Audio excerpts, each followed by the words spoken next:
Banking ডিপ্লোমার প্রস্তুতি নিতে গেলেই আমরা প্রথমেই যে সমস্যাটা ফেস করি সেটা হচ্ছে যে বই পড়বো নাকি শিট পড়বো নাকি ম্যাটেরিয়াল পড়বো। আসুন আমরা দেখি এই তিনটাকে বাদ দিয়ে কীভাবে প্রস্তুতি নেওয়া যায়। আপনার হাতে যে থাকা যে ফোনটা, এই ফোন দিয়েই কিন্তু আমরা স্ট্রং প্রস্তুতি নিতে পারি চাইলেই। এটার প্রমাণ হচ্ছে আমি ফার্স্ট পার্ট এবং সেকেন্ড পার্ট পাস করছি। এর ক্ষেত্রে সবচেয়ে বড় অবদান হচ্ছে আমার এই মোবাইল ফোনের।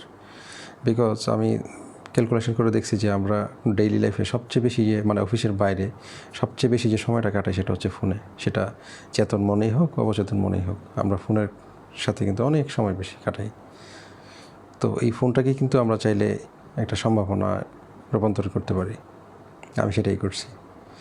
জেমিনি বা চ্যাটজিপিটি যে কোনো একটাতে ইউজ করলে আপনি চাইলেই এই ফোনের মাধ্যমেই সারাদিনে যে পরিমাণ ফোন ইউজ করেন তার একটা ছোট্ট পোর্শন সময় যদি ব্যাংকিং ডিপ্লোমা ব্যয় করেন তাহলে প্রস্তুতি নেওয়া সম্ভব।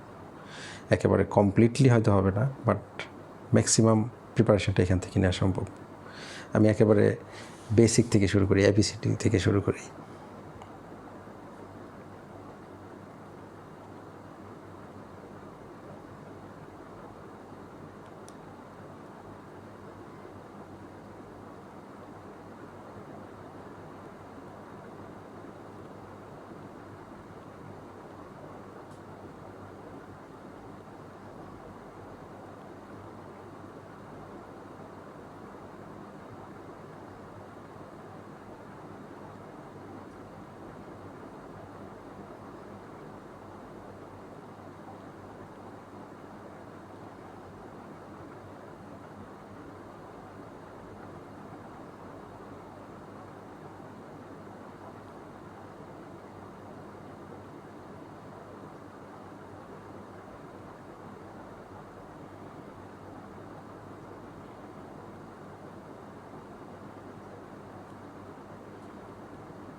দেখুন উত্তরটা কি দেয়।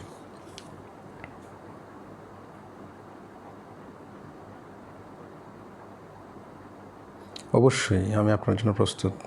একজন ব্যাংকার হিসেবে আপনার ব্যাংকিং ডিপ্লোমা পরীক্ষার প্রস্তুতিকে সহজ ও আনন্দদায়ক করা আমার দায়িত্ব। আমরা পড়ার চেয়ে বোঝার উপর বেশি জোর দেব। আপনি কোনো একটি কনসেপ্ট পড়ার সময় সেটি যদি বাস্তব ব্যাংকিং জীবনের সাথে মিলিয়ে পড়তে পারেন তবে তা আর মুখস্থ করতে হবে না। আর অনেক কিছু দিয়েছি, আপনারা এইভাবে দিয়ে পুরোটা পড়ে নেবেন। আচ্ছা, এখন থেকে আমি যাই কিছু জিজ্ঞেস করব সে ব্যাংকিং কনটেক্সটে কিন্তু উত্তর দেবে।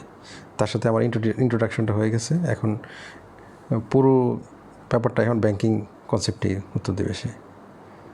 দেখেন, CRR and SLR কি?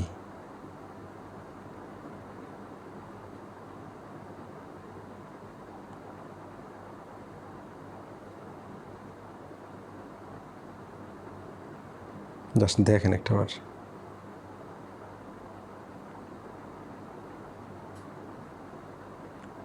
সেই এমনভাবে আপনাকে পড়াচ্ছে যেন আপনাকে মুখস্থ না করতে হয়। এগুলোকে আলাদা করে মুখস্থ করার বিষয় হিসেবে না দেখবেন না, বরং এগুলোকে ব্যাংকের নিরাপত্তা বা ব্যাকআপ তহবিল হিসেবে চিন্তা করুন।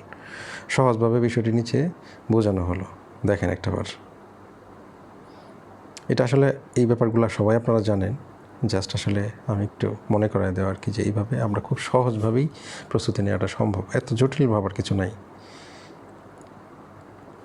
এইভাবে RTGS, BFTN, NPSB জাস্ট লিখবেন, সে সব কিছু উত্তর দিয়ে দেবে, এমন সুন্দর করে দিবি আপনাকে মুখস্থ করতে হবে না।